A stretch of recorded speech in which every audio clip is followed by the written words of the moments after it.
multi-use building featuring numerous entertainment venues, a large video board like Times Square with retail happening at the street level and parking on several levels beneath this new facility. A green roof plaza is shown with condominiums springing from the plaza. A large glass prism-like structure in the center could allow light to penetrate down through this building. Coming around the corner of Erie and Jefferson, a boutique movie theater could also be incorporated into this multi-use building. Access to lower level parking can happen from either Huron or Erie by way of the alley between the AT&T building and this property. We're standing here at the corner of Erie and Monroe Street, and as you can tell, the winds of Toledo have not gone away, but we're hoping they're going to be followed by the winds of change, not too far behind. Across the street we find a small building surrounded by a surface parking lot on the corner, and a block away we have another surface parking lot at the corner of Huron and Monroe. The rest of this block, though, if you really look at it, many of the existing buildings have found new uses and found new energies. So perhaps our two corner lots will have infill structures in their future as well. These two properties accommodate two corner parking lots right now. They could feature two corner infill buildings, which could reflect the architectural character of the existing buildings along Monroe Street. Traveling north on the two-way Huron Street, we approach the new multi-use building on the left. On the right, the former Western Union, now housing the Center for Equal Justice. One Lake Erie Center in the northwest and the main entrance to the arena on the northeast.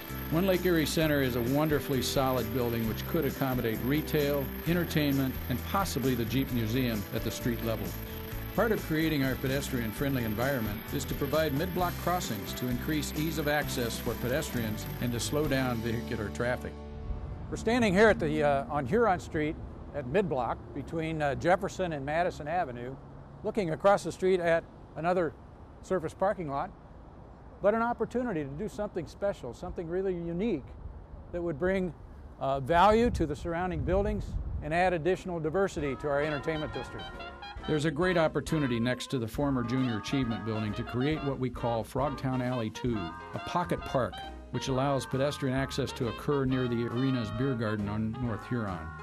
You can readily see where patio and outdoor dining opportunities exist, with perhaps a water wall added to the north side of One Lake Erie Center to energize this space with the sights and sounds of moving water.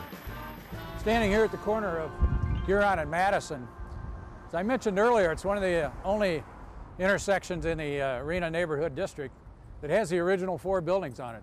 Looking across at the Natsby building, which is now called the Madison building, it was constructed in 1893.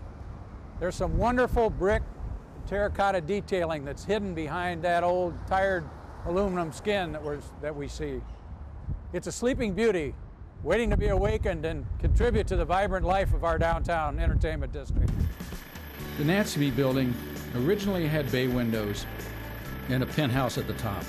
These could be restored in glass in a more contemporary fashion to highlight the great architectural features of this building. This redevelopment could become a boutique hotel with retail space on the ground floor. Saving only the facade of the badly deteriorated Wayne building next door, we can maintain the sense of urban density and develop an auto court and lobby behind the facade to serve our new hotel. Standing here at the corner of Erie and Madison, looking across the street at the TARDIS station, surrounded by the Pocket Park, TARDIS planning some new changes to their bus patterns in the downtown. That could open up this corner to some exciting residential diversity for our downtown entertainment district. We propose a beautiful new apartment building with retail on the ground floor, wide sidewalks to accommodate outdoor dining, and perhaps a water feature with a fountain on the corner. For several years, there's been a proposal for an Erie Street parking facility in the mid-block between Madison and Adams. We're here at the mid-block of Erie Street between Adams Street and Madison Street, looking across the street at several small buildings and some more surface parking lots. If we're successful in infilling many of the surface parking lots in our downtown to create more vibrancy and density, we need to consider the possibility of another public parking facility. Perhaps this site could fill that bill. In our concept, we've shown an 800-car parking deck, which could serve the tenants of the former Fifth Third Building, Louisville Title, and Spitzer buildings, as well as our new boutique hotel and residential apartment building. This deck would really take care of the parking needs of this part of the downtown and could be designed in such a way as to complement surrounding buildings. We're now flying east along Madison towards the river, approaching Huron and Madison, then Superior and Madison, with the Gardner Building on the left and the Key Bank Building on the right. You can now see the Art Tatum Memorial Plaza, which serves as the north entrance to the Lucas County Arena. The Art Tatum Memorial sculpture that accentuates this wonderful programmable space both day and night. Turning back onto Madison, the northwest corner of St. Clair and Madison is currently another surface parking lot.